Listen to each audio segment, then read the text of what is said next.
What's up, everybody? Welcome to Call to the Bullpen. I'm David Payne with Brad Zampar and Jimmy Miller. Let's play ball.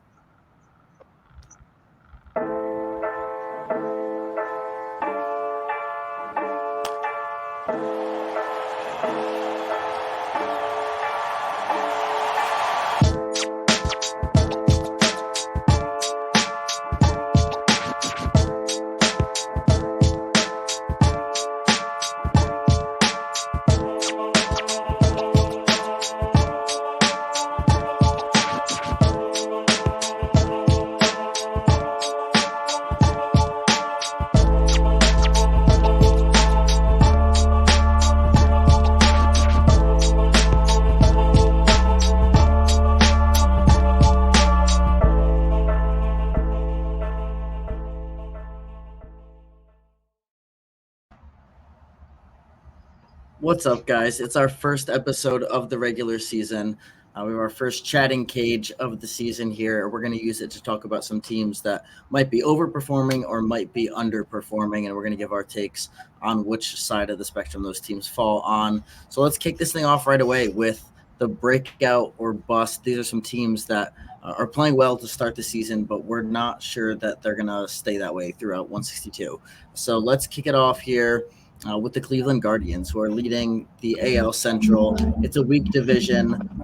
Doesn't take much to be out in front of that one, but some teams, a couple teams that we mentioned here in this segment are from that division. So what do we think? Are the Guardians legit?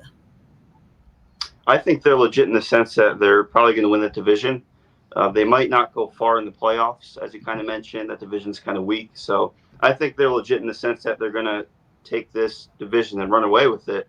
But how they do in the playoffs, I'm not too sure. But for the time being, I think they're going to stay in the power rankings in that top 10 position. So I think they're pretty legit moving forward.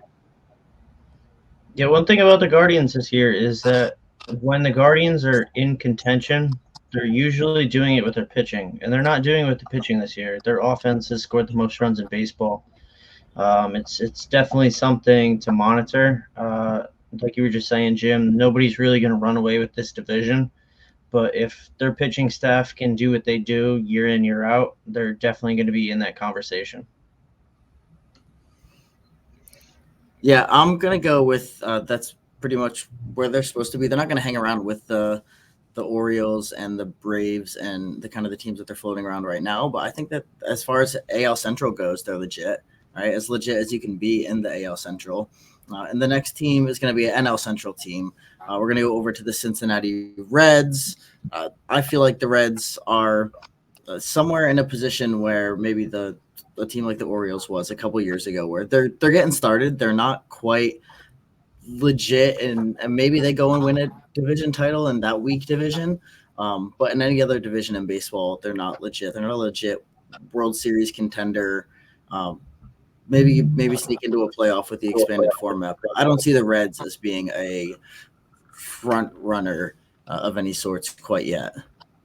Yeah, ultimately, I think that they are not going to make the playoffs this year. I'm kind of stuck somewhere between legit and not legit with them. I think they'll be good enough to hang around 500, maybe like an 83, 84 win team. Moving forward, like you said, they could definitely make the playoffs next year. I think they have some good young players. Ultimately, McLean's out. I mean, he's a big part of their offense. So I think I'm going to put them somewhere in the middle. I'm going to maybe lean not legit if we're just talking this year. I think that division is not as weak as we thought they are. There's going to be a few teams finish above 500 in there. So I'm going to go not legit. Yeah, I also lean not legit, just simply because a lot of these players that they thought they brought up last year, who were gonna break out, they're kind of in sophomore slumps. I mean, even Ellie, he's obviously the superstar of that team, but if you look at his numbers, he's also not having like this like major jump that people thought he was gonna have. I mean, he's been solid, but it's also not somebody that's gonna carry you to the playoffs certainly. And that pitching staff still has questions. It's a lot of young guys. They're taking their lumps now, but they're still going to be a fun team to watch all year. But overall, I'm going to lean not legit. And we're staying in Central here. We're doing the Kansas City Royals next. We're going back over to the AL side, which is where we'll stay for these last two. The Kansas City Royals have been a thorn in the Orioles side this year, so that makes me kind of hate them. so far at least. But there's some young studs on the team. Bobby Witt Jr., Cole Reagans is fun to watch when he's not pitching against you, except we had a great time off of him this last time we faced him. But I don't think the Royals are there yet. I don't think that they're legit. I think that they're in a similar boat to the Guardian, or not the Guardians, sorry, the Reds, where they're a few years off, but anything can happen, like we said, in the AL Central. So maybe they have enough young star power and pitching help to go and make a run in that division, but no, not legit. Yeah, I'm going to go not legit. I mean, I do like a lot of the younger players, but kind of like you said, they're in that Reds position. But I don't really like the Royals farm system as much as I do the Reds or their young players. I think the Reds have more talent, more young talent potential. So I'm going to go not legit with the Royals. Obviously, they play in probably the easiest division in baseball, but ultimately, I think they might be at or below 500 this year. They're an exciting team to watch, an exciting team to kind of root for, unless you're a Mets fan. But ultimately, I'm going to go not legit for the Royals. They were one of my two teams when we were doing our whole prediction stuff. Them and the Pirates were my two teams I thought would surprise this year. So I'm going to throw my hat on that one, even if it's April still. But I like what the Royals have done. I mean, they're still young. I agree they're kind of in that same boat as the Reds, but they don't have the talent on that roster yet. But I also do think they're going to be a fun team, and I feel like it's going to come down to them and probably the Guardians and Tigers for that division. Whether it be like a legit title, like you feel good winning that division, but it's going to be a battle to the end with those three teams. Yeah, and the Tigers are going to be the last team that we talk about here. And when it comes down to it, no team in the AL Central is legit. None of these teams in this division are remotely World Series contenders. The Tigers are not legit. They're maybe going to be in the conversation for the division title, like you said. They maybe even get a Cy Young winner out of the year. Yeah, maybe there's some bright sides going on there, but they seem to be stuck in this perpetual place of non-compete, and that's where they're going to be again this year. Yeah, like you said, in the grand scheme of things, they might win that division or come close just because of the division ease. I'd go not legit as well. I do like their younger pitching, especially with Mize back from injury. So I'm going to go not legit only because, like you said, there's so many better teams in the AL. They might win that division. They might come close. But ultimately, like you said, they're kind of in that loop of not really finding their way out, breaking out after having some exciting young prospects come out over the past decade or so. So I'm going to go not legit with them. Did you guys think I was going to come on here and not tell you that my AL Central division winner is legit? They are winning this division. Spencer Torkelson has not hit a home run yet. It doesn't matter. They're right there. You have one of the favorites for the Cy Young and Tariq Skubal. The kid's been disgusting this year. I'm going to take my chances with the Tigers. I like everything about them besides the fact that the Royals and the Orioles are all on the same trajectory. So there's some bad blood between the three of us, but Orioles being better than the both of them, I'm easily going to take the Tigers here.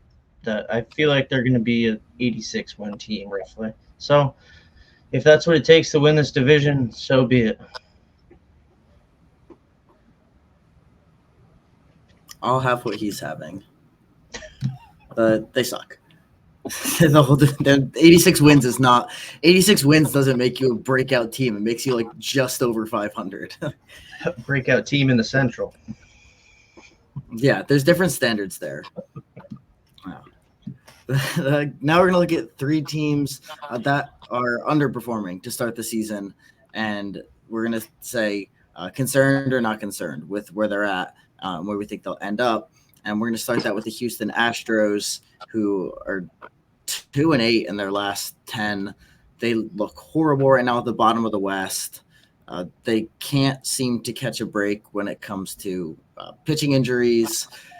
The window might not be closing on them, but this year is kind of slipping away from them. There's a saying where you can't win a division in April, but you can lose one in April, and they're approaching lose the division territory here with this slow start. You can get, you can always blow a big lead, but it's really hard to come back from that 10-game deficit or so, and they're rapidly falling. So I'm very concerned with the Astros. I think it might be time to uh, retool for them maybe this year and come back next year ready to go. But I'm very concerned on the Astros side.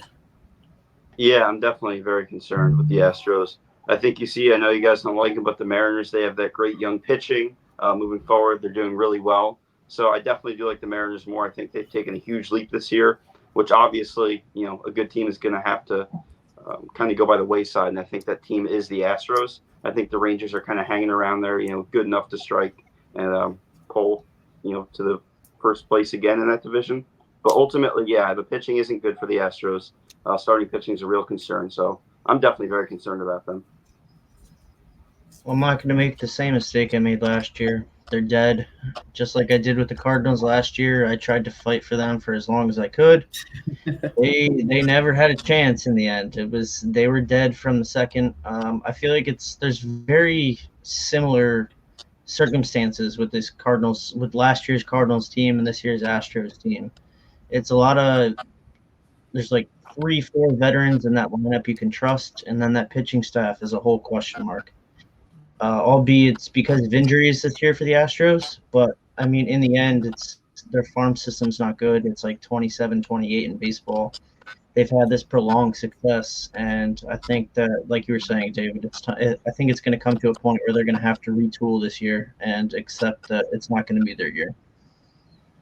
Yeah, because they're not really built to throw in the towel again completely and rebuild. I mean, they're built for sustained success. It's just accepting that this year things didn't work out with the arms, and especially when you're in the same division as like the defending world champs, it's a tough thing to come back from. So I agree. I think we're in a retool phase there. Now, next team is going to be the Arizona Diamondbacks. I'm not concerned because they suck, because this is just where they're supposed to be. They were overperformers last year. They're not a good team. They weren't a good team last year. This is where the Diamondbacks belong. So no, not concerned. This is concerned for them, but I'm not. I've said from the beginning that they suck. So not surprised, I guess. Yeah, I'm going to go very concerned as well. I don't think they have a great farm system. I don't fully trust Drew Jones to be this future star. Obviously, you have Corbin Carroll, who's been struggling of late. I really don't like the Diamondbacks either. I think that it was an exciting run last year. I think they kind of caught fire at the right time. But ultimately, yeah, I'm going to go not legit with them as well. Or not legit, but I'm concerned. Yeah, I would say I'm slightly concerned. I'll give them the benefit of the doubt for the next couple months because their pitching staff also has been a little injured. But I mean, Corbin Carroll with an OPS under 700, I don't think that's going to sustain. And he's certainly, like we saw last year, somebody who can carry an offense and do everything with that team. As long as Eduardo Rodriguez comes back and Zach Allen stays doing what he was, I think Zach Allen's 1-4 right now, but he's got like a 3.2 ERA or something. Merrill Kelly on the shelf for a month. So it's by June, the end of June probably is we're going to know exactly what the Diamondbacks are this year. And the last team is the Miami Marlins, who are off to a horrible start. But I guess concerned for them, but also, again, not concerned because they were never even trying to win. They made no effort to win in the American League East. They finished with like 84 wins last year, and they brought in like Christian Bethancourt this offseason. So I don't think that they were ever putting forward any effort to be much better than this. The pitching obviously the elbow issues have killed them this year. So they were kind of banking on the pitching to carry them a little bit. But this is a team that was barely over 500 last year and made no effort to get better this offseason. So concerned for the state of the Marlins. But this is not like a concern for the 2024 season because this is just what they were aiming for, seemingly. Yeah, I'd say I'm concerned with the Marlins as well. Like you said, they have some young talent, but ultimately I don't think they're legit. I think the Mets are going to be better this year than they were last year, which means the Marlins are going to have less wins. And that division, it's really tough to make a jump in there. So ultimately, I'm really concerned about the Marlins. It's got to make it about the Mets. Yeah, exactly. Yeah. I think their biggest concern is they still have about 125-ish games to go. They're just going to be facing more injuries down the road. And I want to ask the both of you this: can you name a Marlins top prospect right now? Jacob Berry, He's hitting like a $120 in A ball. Max Meyer, his name, That's Noblemeyer, Max Meyer. Max Meyer, That's and he got sent down after his strong start this year, and they sent him down. that's all I was gonna come up with. So I don't know what their plan is, but it's looking pretty disastrous in Miami right now. It seems like they fire anybody who puts forward an effort to win. Yeah. So I don't know if they're just happy collecting dollars down there, but they're not even selling out games to collect dollars from. So I don't know. Yeah. Move the Marlins. Has anyone thought of that? For the Rays moving, what if we move the Marlins? It's Jimmy, gonna I'm have gonna. a topic of conversation. Yeah. I mean, I don't know. I mean, it's tough to get a run going when you play in front of 10,000 fans a night and it's in a dome and it's kind of dark and dreary.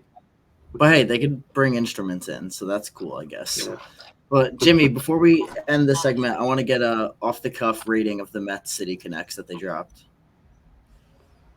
I'll go B. I think they're pretty good. At first, I didn't like them only because the photo shoot. I didn't really like that aspect of it. But on the field, I thought they looked pretty clean. I thought the batting helmets were really, really nice. I think that kind of took them from maybe a C plus to a B. So I'm going to go B for the Met City Connects. My biggest concern didn't even come from the actual jerseys themselves or the design or anything. It was when both teams on the field were wearing gray jerseys. I think that's visually just a disaster, but I like the concept of them. I thought that they were cool. We're going to stick with you here, Jim, and we're going to do our first AL/NL Players of the Week. So on the AL side for Players of the Week, we have Edward Julian of the Twins, kind of the only bright spot of the Twins in that lineup. He had 10 hits, 3 doubles, 3 home runs, 7 RBI with a .417 batting average, .917 slug, and a .1417 OPS. On the NL side for Player of the Week, we have Alec Bohm. Who are the Phillies? I mean, I remember a while back, Phillies fans wanted him out of there. He wanted to be out of there, but he's really found his place. He had 17 hits in the past 7 days, which is unreal. 7 doubles, a home run, 9 RBI, .567 batting average, 900 slug, and a .1481 OPS. On the AL Pitcher of the Week, we have Cole Irvin of the Orioles. He's kind of found his home. For Baltimore, I kind of like that park for him, especially with the fence moving back and left. He went 2-0 over 13 2/3 innings, no runs, 7 strikeouts, and a .73 whip. On the NL pitcher side, I went with Ranger Suarez of the Phillies, another guy that is a big aspect to that Phillies and why they're doing so well, why I think that they could potentially go back to the World Series. He went 2-0 with 15 innings, just 1 earned run, 13 strikeouts, and a .40 whip. The AL Rookie of the Week, I went with Ceddanne Rafaela of the Red Sox. He hasn't been doing so great overall, but he had a nice week. 7 hits, 3 doubles, 1 home run, 9 RBIs, .292 average, .542 slug, and an .849 OPS. In the NL Rookie of the Week, I went with Andy Pages of the Dodgers. He's looked great so far. 9 hits, 2 doubles, 2 home runs, 5 RBI, .360 batting average, .680 slug, and a .1026 OPS. And staying on the major league side of things, Brad, you have our major league best and worst umpires of the week, right? Yep. So our best umpire of the week was Friday. It was Derek Thomas. He did the game in Milwaukee with the Brewers defeating the Yankees 7-6. His overall accuracy for the day, 98%. Overall consistency, 97%. Called ball accuracy, 99%. And his called strike was 97%. His relative accuracy was 6% better than expected, and that equals out to 11 more correct calls than your average umpire. On his chart, he missed only 3 calls all game, which is beautiful. It's what you want to see from somebody in a close game like that. And moving over to a worst umpire of the day, it was Hunter Wendelstein. He did the game Monday. In New York with the A's and Yankees. What happened? That was the game that Aaron Boone got tossed out in the first inning. And this had nothing to do with that. It was only added to that. Um, the A's won the game 2-0. His accuracy for the day was 89%. His consistency, 91%. Called ball, the only thing he did well all day was 99%. And his called strike accuracy for the day was 67%. And when you look at his chart, if you guys go look at this chart, it's disgusting. It's up, down, left, right. It's the whole thing is covered in red outside the zone. He didn't know what was going on after he tossed Boone from that fan. So he's gonna have to work on channeling his emotions in the future. I don't know. I think he should get a pass on being the worst for the week because of that. Because that was funny. I enjoyed that. So as far I'm giving him a like golden buzzer, like a pass here. He gets to not be the worst this week, at least in ceremony. But tell them where they can find the MILB Players of the Week this week. So our minor league players of the week are going to be on Instagram, Twitter, and our TikTok, obviously. And then that'll be Wednesday, I believe. That's when those will go out. So be on the lookout for those. And then we're going to go over to our power and sour rankings here. And on the power ranking side, starting at number 5, we've got the New York Yankees. At number 4, we just actually dropped the Orioles to number 4 live. They're number 4. The number 3 team who got bumped up over the Orioles is the Phillies. The Dodgers are number 2, and the Atlanta Braves are firmly in the number 1 spot. And then we're going to hop over to our sour rankings. On the sour rankings, we've got, let's see it here. It's not on my phone. I don't have it. The sour rankings, we had Here we the go. Astros. The ticker's there. There we go. We've got the we've got the Angels at number 5, the Diamondbacks at number 4, the Marlins at 3, the White Sox at 2, and the Astros at 1. Did the White Sox get a jump here? They just swept the Rays. We live changed the Orioles. Did the White Sox get a change? They're still pretty bad. I don't know about that. I know. It's just funny to see them go and sweep a team that is going to be in contention all year like that. That's the funny part about baseball, though. Yeah. Anybody on any Yeah, numbers 10 through 6 of the power rankings is going to be on socials at CTBP Pod. And the sour rankings will be there. The minor league players of the week will be there. Top plays, Adams bets each day, the stat of the week, all that at CTBP Pod. But that wraps it up for this episode. We'll be back with some more players of the week, power rankings, all that stuff next week.